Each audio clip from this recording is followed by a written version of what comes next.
became a police officer at the age of 19. Right. And was that here in Southern California? It was. I started out in the Hemet Valley in the city of San Jacinto back when it had its own police department, and just had an opportunity. And the reason I got involved, oddly enough, was because I myself was the victim of a crime.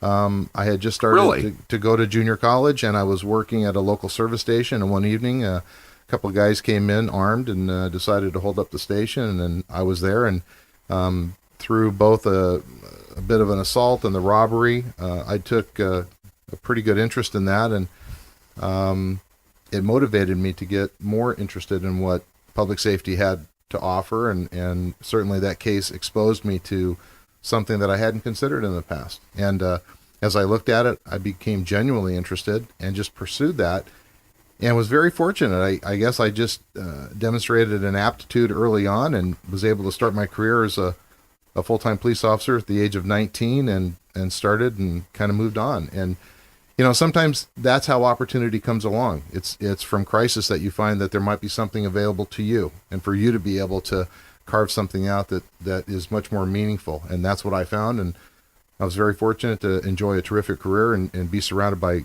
wonderful people and great professionals all along the way. You know what? And you moved out here to Corona in 1992. You were a police officer when you moved out here, right? That's correct. I was still in my career, still working my career at that time. Well, I see here in my notes that you were the police chief at Cal State Long Beach. Was that after you moved out here, or were you police chief when you moved?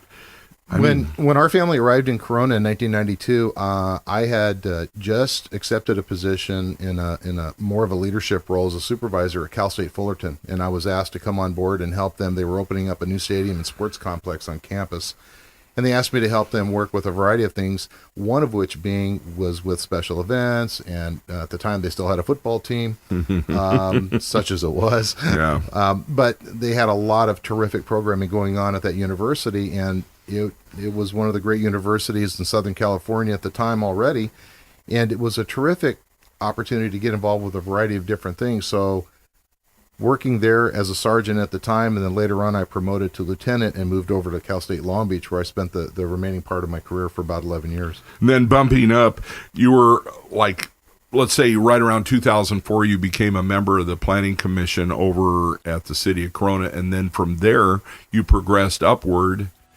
I mean, it looks to me like you keep seeing a need and you keep answering the call and you keep moving up the ladder.